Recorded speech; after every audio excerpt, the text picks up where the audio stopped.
Yay, Elizabeth is our presenter today.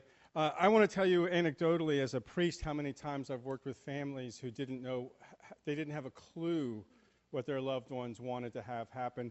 And it spans a range of issues. One is end-of-life decision-making. You know, how long would somebody be unconscious? How long would somebody be non-responsive? All of those kinds of things about do not resuscitate and all of that.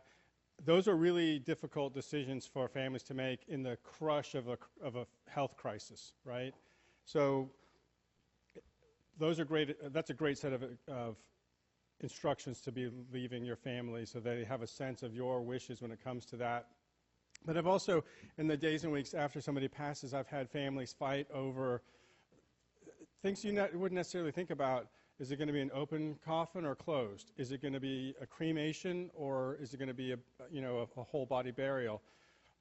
That right there, I've seen brothers and sisters fight for years because one of them got their way and the other didn't, and so they're mad at each other for years. Now, while their parent, is long gone, right?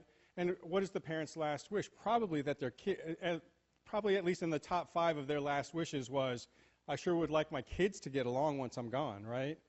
And so for that to be a divisive issue that lasts sometimes for years, quite frankly, it's absurd. But it's hard to say that in the moment to these grieving people, like, you're being dumb, stop it.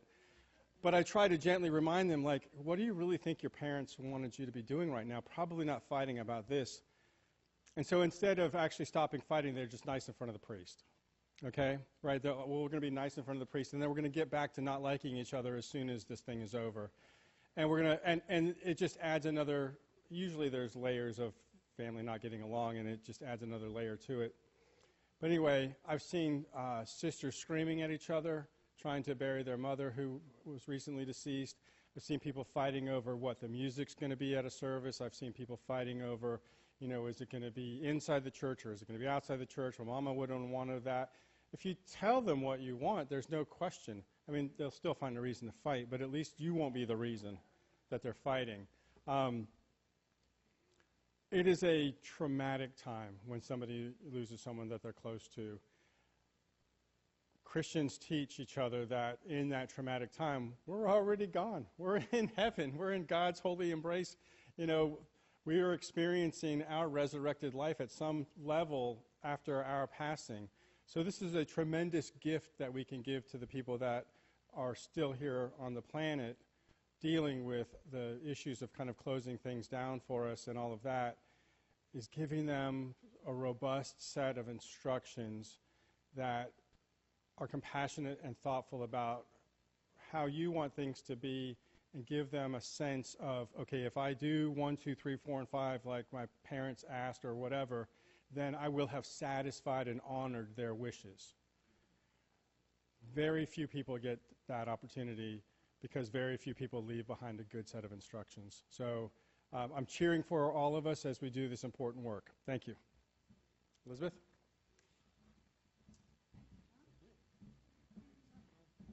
No. Oh, yeah, that's yours. Well, welcome, everybody. Let's get our ducks in a row. I hope everybody got the volume of handouts today, and we got smarter, and we clipped them all together for you so it wouldn't be a mass confusion in the back. And for anyone that wasn't here last week or didn't get all of the copies from last week, there are last week's copies back there as well.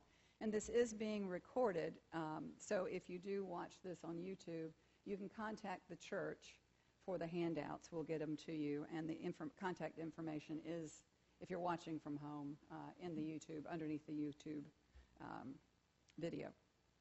So let's just begin. This is an interactive service presentation session. So if you have any questions or comments, just raise your hand, and we'll be glad to discuss them. This is information that I have gleaned. I am no professional at this, and there's lots and lots of resources online for you, but as I said last week, this came as a result of having lots of time during the pandemic, so I have just gleaned. Anyway, So let's jump into the information. The first page is about your medical insurance, and this isn't anything groundbreaking. You all know this probably, but I dare ask how many have actually done this. If you make copies of your insurance cards, your medical insurance cards, front and back, if you've got copies of your insurance policies, or if they're online, your access information so someone can find your insurance information. Names, addresses, etc., telephone numbers of all of your physicians, all of your doctors, list of your current medications, any additional information that might be needed, like your blood type, maybe your vaccination history, any allergies, any family history. Because again, this information is valuable for when you pass on. But what if you're in some sort of an accident or have a medical emergency and you're still here? So someone might need to have access to this information. And then if you're on Medicaid, any of your Medicaid information, if you can have it all in one spot. This also might be a great place to put your living will that Vicki Bowers talked about last week, and also your Medicare information authorization. I found that interesting that your living will doesn't apply to Medicare because that's a federal agency, not a state agency. So I'd also like to say this session will be significantly shorter than last week's, which I'm sure you're happy about. Okay, let's move on to the next fun page. When you find me dead, day one. You need to call the non-emergency telephone number for the police. This is if you're at home and suddenly you pass away. Now, if you are under Medicare, hospice care, you do not have to call the police. You would call hospice. They can declare you dead, and everything moves on from there. If you're not under hospice care, then you need to call the police. And the police will come to your home, and they will not leave your home until you have called a funeral home or a crematorium. So if you haven't made those arrangements, the police could be with you for a while. And that's the worst time to make such an important decision. So I urge you all, if you don't do anything, make that decision. Go meet with those folks, get things arranged, and hopefully prepaid if possible. I know I've done that with the crematorium, and it's such a peace of mind for me and my grandson, although he doesn't know it yet. Okay, again, this is day one. So when you pass away, who are the people that immediately need to know? Your children, your close family members. It's not everybody in your contact list. It's just this is your immediate contacts. And put their telephone numbers here. I mean, people might say, well, the kids have gotten the numbers. Well, this is no time to make anyone search for a telephone number. And then let your loved ones know who you have talked to about handling your arrangements. Is it an attorney? Is it a loved one? Is it a neighbor? Because somebody's going to have to handle that.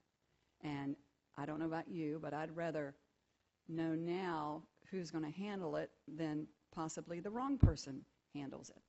And they don't follow your instructions. And if there's no instructions, how can they follow your instructions? Call your minister if that's appropriate, if that applies to you. Call the funeral home or the crematorium and have all of that information here. I have attached the contract that I have with the crematorium. So it's right here. They have the number. Everything's all in one spot.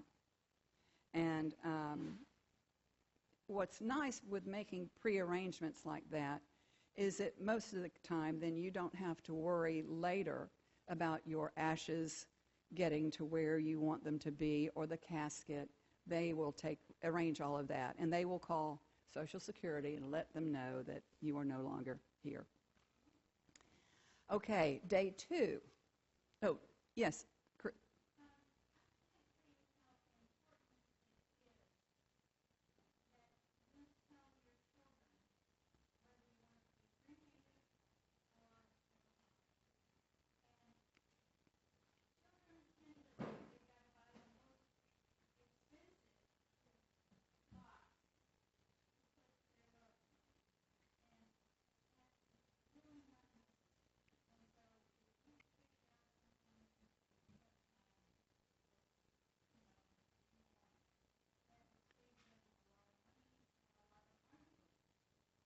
So if I can paraphrase what you just said for those folks watching at home that can't hear this, is that it's very important to talk to your children or whomever might be taking care of your arrangements, what you do want so that they don't get to the funeral home and pick out the most gorgeous, luscious casket and make all of these arrangements that will cost a lot of money and not be what you wanted to have happen.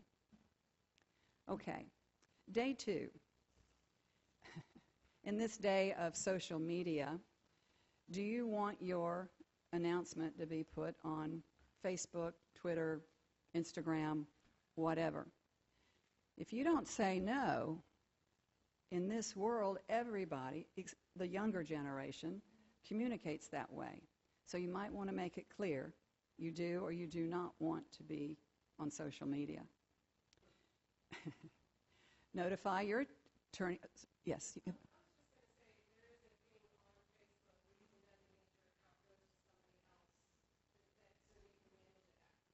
Okay. There is an option on Facebook that you can designate somebody to go ahead and take over your account, manage your account after you're gone. Good to know. Thank you. Notify your attorney if you do have one. Like Vicki was talking last week, you know, the moment you pass, you want to let your attorney know so that many of the things you've put in place can fall in place so that your loved ones can have immediate access to your funds to pay for your funeral or services. That's very important. And do you have a burial plot? That's also very important, which children might not know about. These are subjects, or this is a subject that so many people just don't want to discuss. And they think it's too soon to talk about this until it's too late to talk about this. So again, this is a spot to put together this information, especially on day 2. What are we going to do with mom and dad, you know? And these are some questions that the funeral home or the crematorium will ask you. The number of death certificates you want. And you can get them with or without the cause.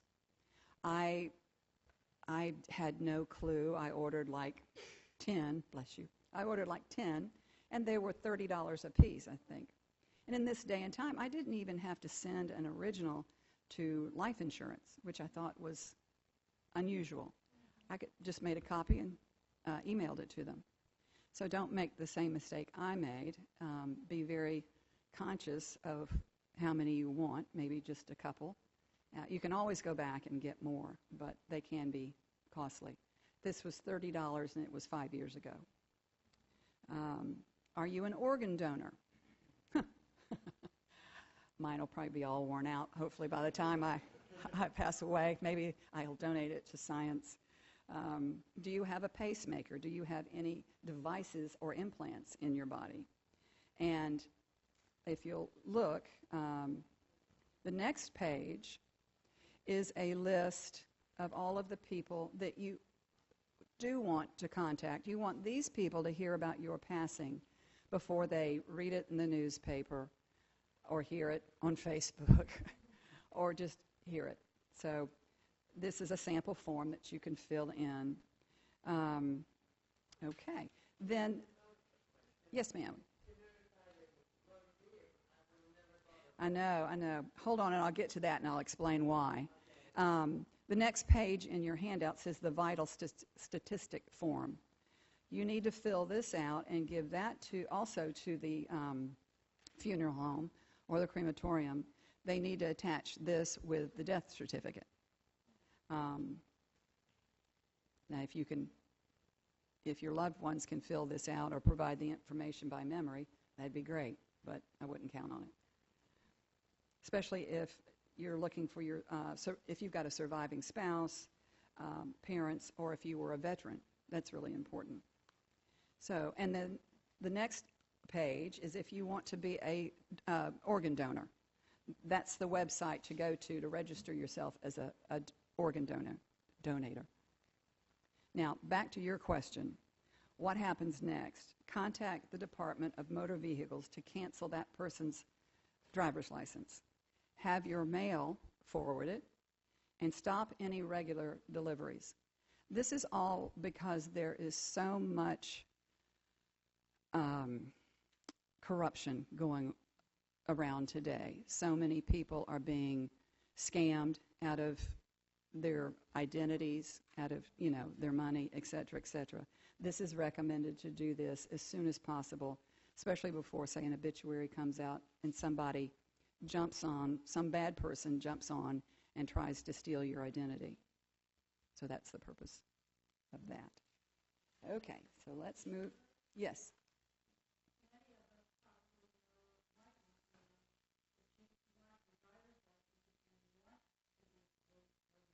Yeah, that's part of, yeah. Yeah, Nikki was saying that you can, when you get your driver's license renewed, they ask you if you want to be an organ donor or if you are an organ donor.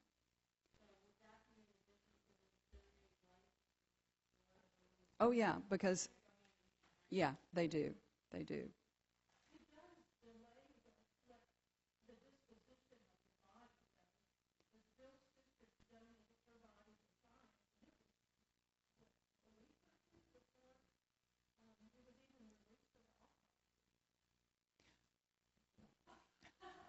Okay.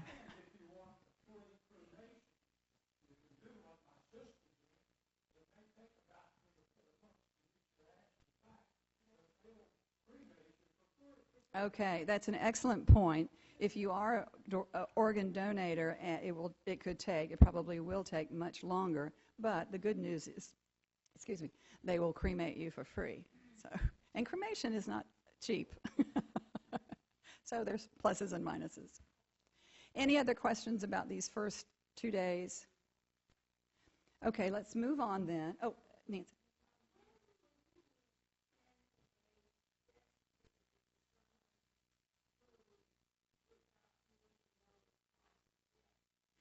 Well, for example, if it's suicide, and you might not want that to share that with people, um, or a drug overdose or something like that, Yes.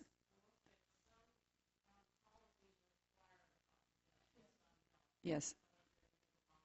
Some life insurance policies do require a cause of death. John?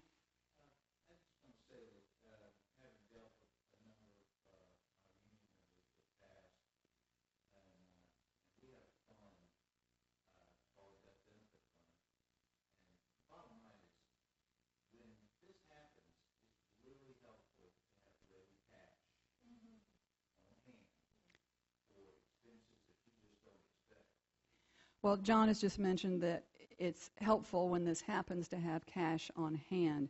There again, that was part of last week's presentation from Vicki on being able to release your checking account to your loved one immediately. You can either put that in your trust, which will go in effect immediately on your death, or on your checking account, you've got to pay on death too. So, if you've got that and it's a child or your trust, like mine is pay on death to my trust. And once you contact my attorney, then all of that goes into action and they would have immediate access to my checking account if there's anything in it.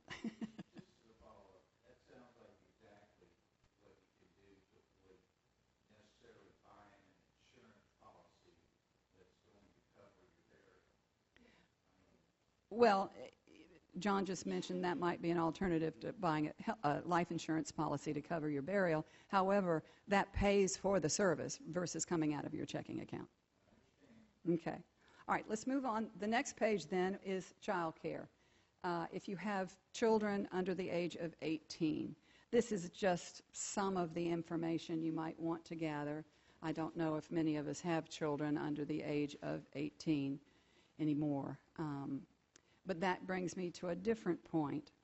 Once they're 18, they need to start learning about all of this as well. And no 18-year-old I know wants to think about this.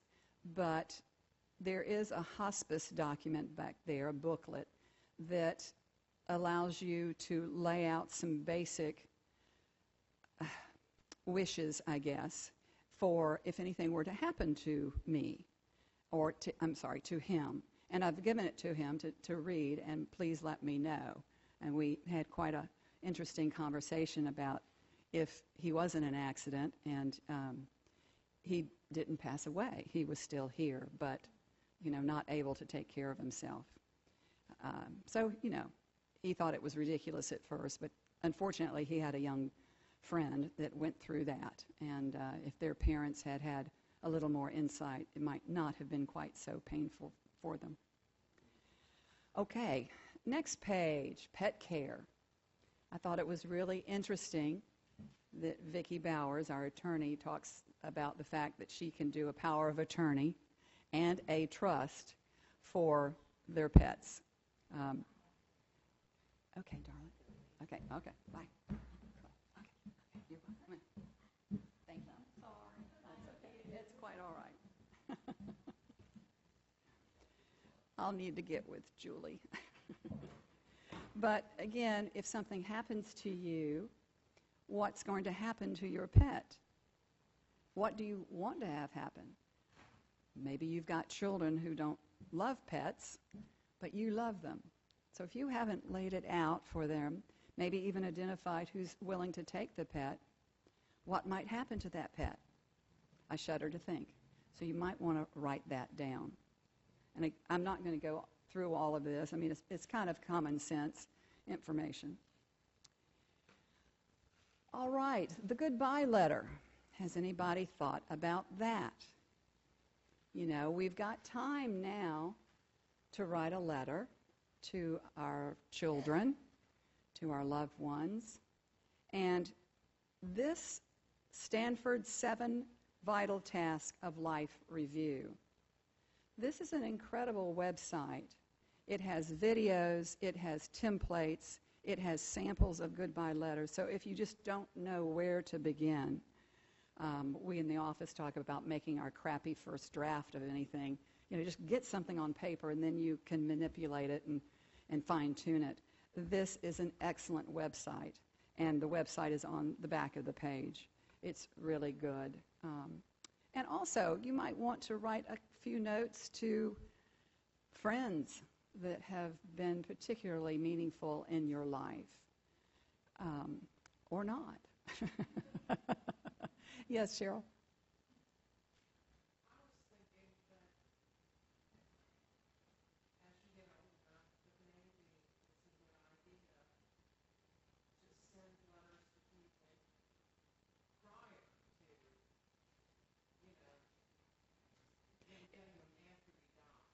Exactly. I mean, Cheryl has brought up the point that it's very important to send those letters now, possibly, especially to friends who mean so much to you. Don't wait until after you're gone. Excellent point, Cheryl. Or somebody that you want to know how much you appreciate what they've done for you. Right. They might die before you. Good point. Excellent point. Any other comments? You might also consider the thought going to the mind of the children of the dead parent, and the children asks, Mother, Father, when are you ever going to give up control? And that example of that is, you mentioned certificates of authentication. The state of North Carolina, I discovered, is trying to handle the scams and so forth in this area, and they have come to the position that any document that you have that will tell them that you are the executor, for example, of the will, in any official capacity, any document that represents that, as far as they're concerned, it's null and void if it's older than a year. You must have to get it renewed Well, that's very interesting. from the state that you got it from. Okay, the point was just brought up that in the state of North Carolina, and that's why it's so important. Every state is very different. The fact that, I guess, basically all of your legal documents would have to be renewed, reauthorized every year. That's not the case in Florida, however. But that's a good point that you need to make sure that all of your documents giving someone else authority to act on your account are up to date. So it's always a good thing to check your documents that you've paid handsomely, probably, from an attorney, to look at them every year and say, do you want to make any changes? You know, who I was going to leave it to last year is not the person I wanted to talk to today or leave it to today. So that's a good point. Problem that presented for me, my mother died in the state of Texas, and I had a certificate establishing my responsibilities. The question for me was, to the state of North Carolina, will Texas now issue an outdated certification or authentication?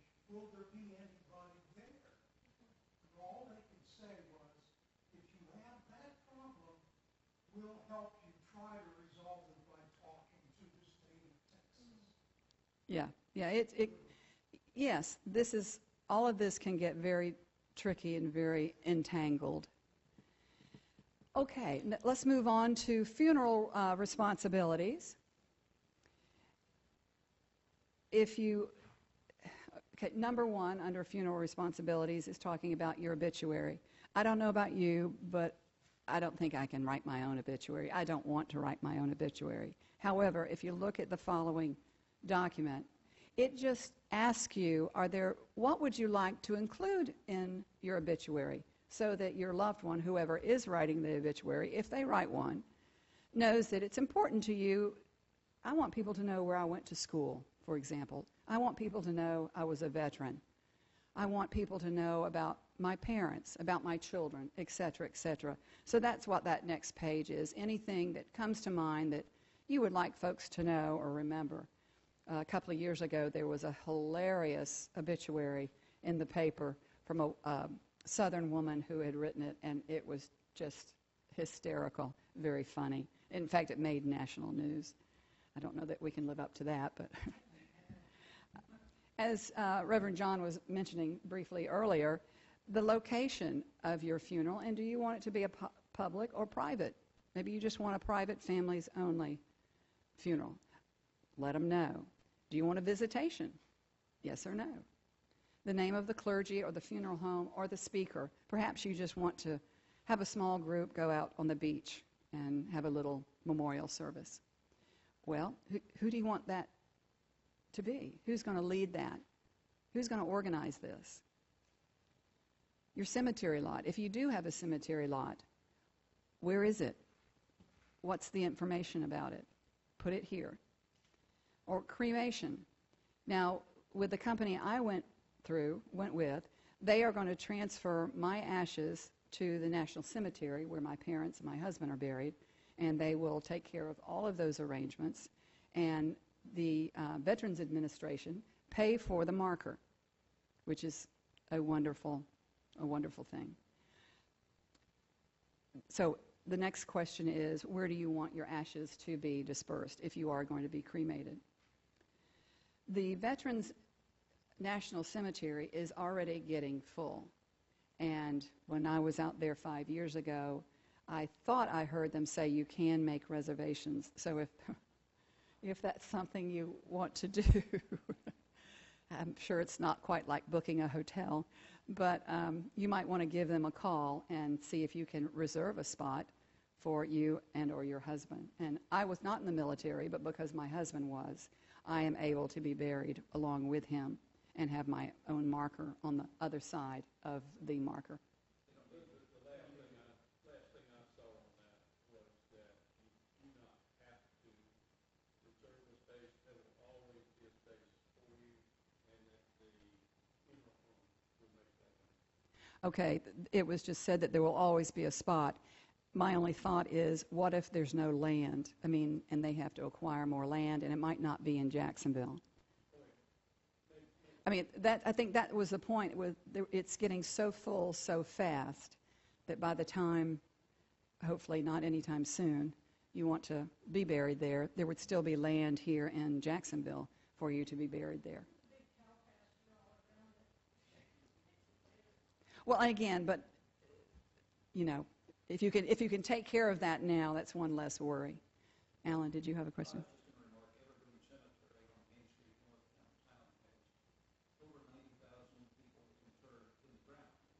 Wow.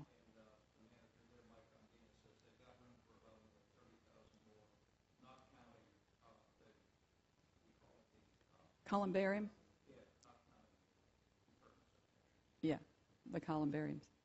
So the point was made that Evergreen Cemetery has over 90,000 people buried. Wow, and over a century. Okay, and the grave marker, oh, Cheryl. I was just wondering, if you want your ashes scattered, how do you find out where it's legal to do that? The sun is down, it's legal everywhere. If the question was, if you want your ashes to be scattered, how do you find out where it's legal? And some voice in the crowd said, if it's after dark, it's legal.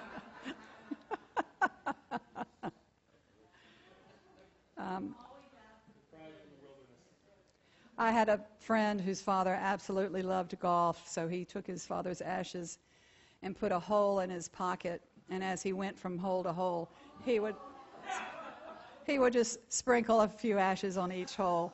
So I thought that was pretty clever.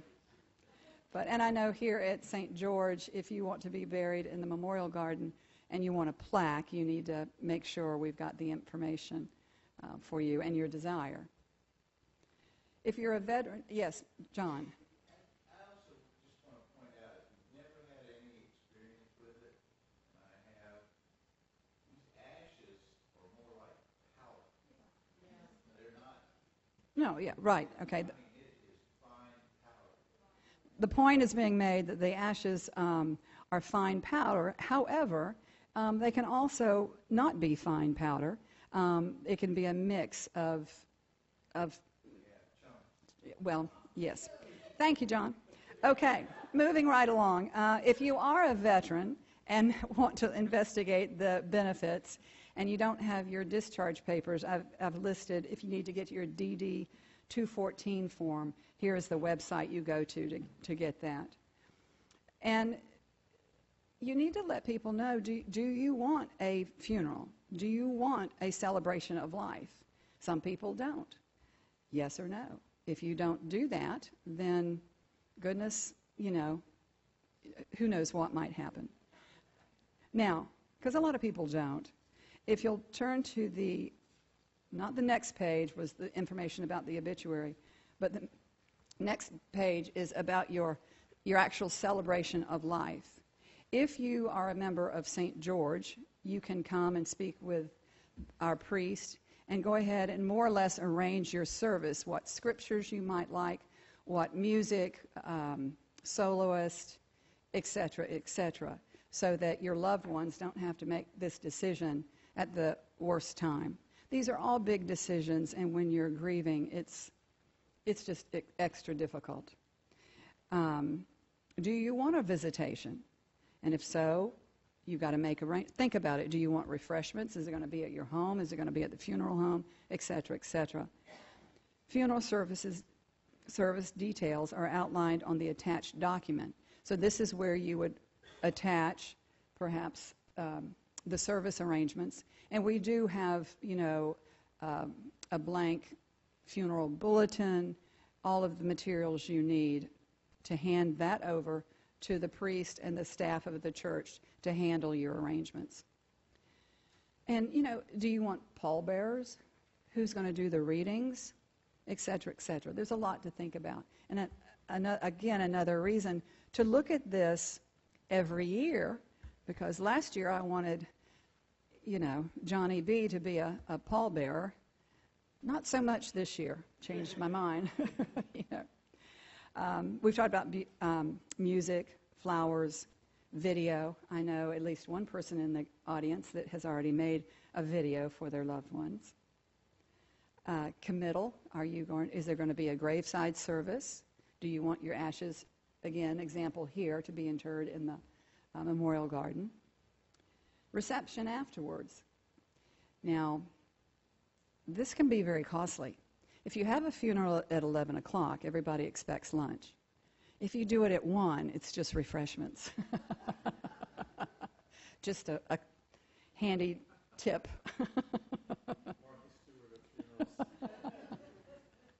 And the churches typically don't provide all of that food. It would be the responsibility of your loved ones, if you did want that to happen, to pay for the food. Then at the bottom of this page, it's got the top 10 funeral foods and the top 10 funeral music. This comes from a book called Being Dead is No Excuse, The Southern Lady's Guide to Hosting the Perfect Funeral. It's quite a funny book, and it has the top 10 songs, top 10 foods, the top 10 flowers. No self-respecting person would have carnations in their arrangements. It's all tongue-in-cheek, but it is quite funny, and it's filled with wonderful recipes. And the last one, I almost put in here as a joke. It's helpful tips for writing thank you notes. I don't know about you, but I don't know if my children would actually write thank you notes. In the future, it might be a text or a phone call, whatever. It's okay. Nikki? Yes, they will. And that's all in that document. Yeah.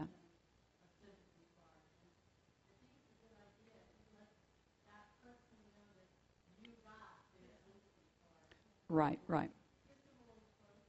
Well, I think we all know the benefit of the thank you notes. It's just the fact that those we leave behind, whether they will appreciate it as much as we do. And that information, the fact that often the funeral homes will provide sympathy card, or thank you cards rather, to you.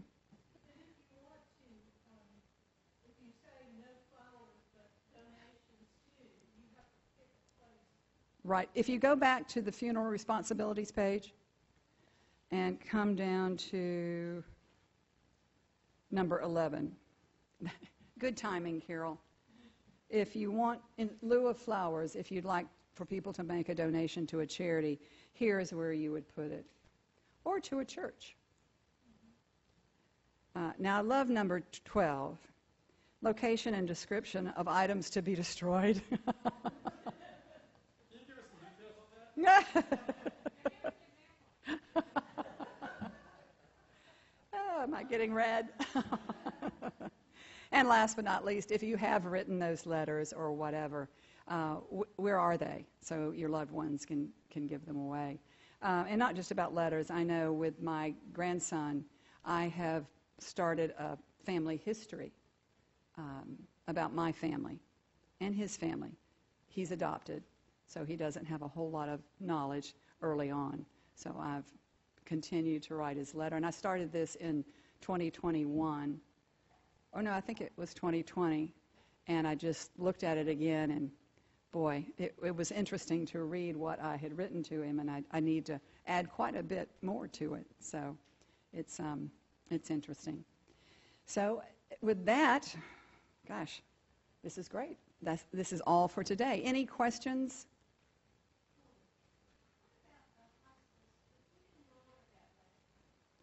The hospice document, the booklet. It's a booklet. And if you just read through it, Vicki mentioned last week that it does serve as a legal document. So if you want to go ahead and fill that out, if you don't already have arrangements. But that's also, if you don't have a living will, I think your living will would take care of most of that while you're alive. But that, do you want to be on life support, a feeding tube, things like that? They ask you all those questions, and you can fill it in, and then I think it's two people need to sign and be a witness. It doesn't need, I don't believe it needs to be notarized. No, this is just a document that's provided by hospice to take to where your hospital, show your loved ones. It's kind of like a living will without being the official document. So you're asking about what kind of decisions get made about putting somebody into hospice? Is that Oh, okay, I'm sorry. Yeah, no, that's not about whether you, quote unquote, qualify for hospice. And that is another series or a speaker we could bring here as a hospice representative to really talk about what qualifies you to go into hospice, because it has changed. It's not, you're 90 days away from passing. They do a lot more than that. So if that's of concern for people, I'd be glad to arrange that as well. Yes, Nikki? I had to put my godmother in hospice, and it wasn't really my thought or decision. The doctor basically came to the family and said, It's, "She's not expected to live for a couple weeks, and here's a recommendation on where you can get hospice care." And then hospice sends a counselor out to give you all the yes, Nikki's making the point that if you need to have someone go into hospice, then her doctor of your aunt referred you to call hospice. They come out with a plethora of counselors, nurses, ministers. It's just incredible. They can provide hospice at your home, or I'm sure many of you know there are many hospice facilities around Jacksonville that are just incredible. And it's all about palliative care. Yeah. Yes? I just want to say, I think it'd be a great idea to have somebody out from hospice because there's so many things for the caretakers, the families. It doesn't have to be end of life. Very true. So I'll do that. We'll do that maybe in the fall, have hospice come out here one Sunday and give us a presentation. So with that, any other questions or comments? Thank you very much. Next week will be fun. Last week, if you saw my FBI, my fireproof box of irreplaceables, I will be bringing that and explaining that to you, and we will be going over things that you really need to have in one place right now. All of your billing information, credit card information, insurance, home insurance, et cetera, et cetera, et cetera. It's all on the little handout, the syllabus of what we're going to be talking about next week. But I don't think it will be very long, and there won't be as many handouts next week. So thank you for coming.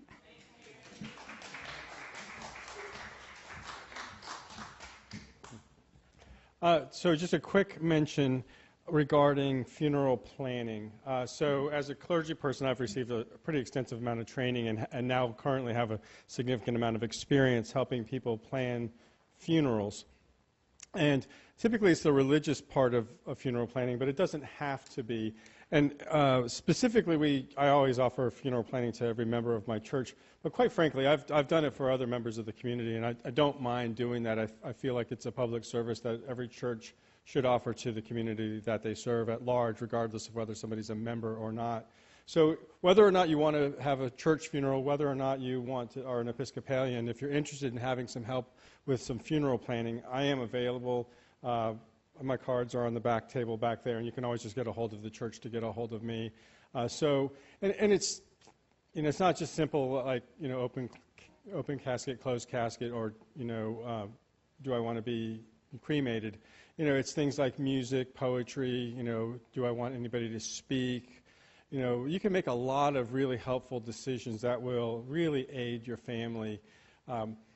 It's a trying time when somebody has just passed away, and especially if you pass and it's a surprise. It's one thing, I think, it's tough to watch people have long-term chronic illness, but one of the blessings of that is that there's a lot of time for the family to get prepared emotionally for the passing. One of the downsides is the family's had a lot of time to suffer, right? So it's a double-edged sword, and there's no really good or bad way to die. I think they're all difficult.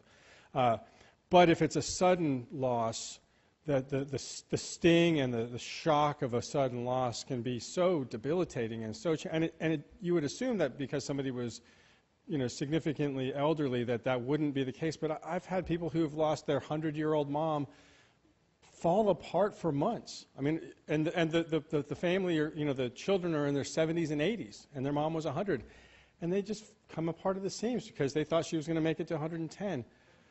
And now that may not seem realistic, but that's what that's where they're at. And so where they're at is they're lost and they're in pain.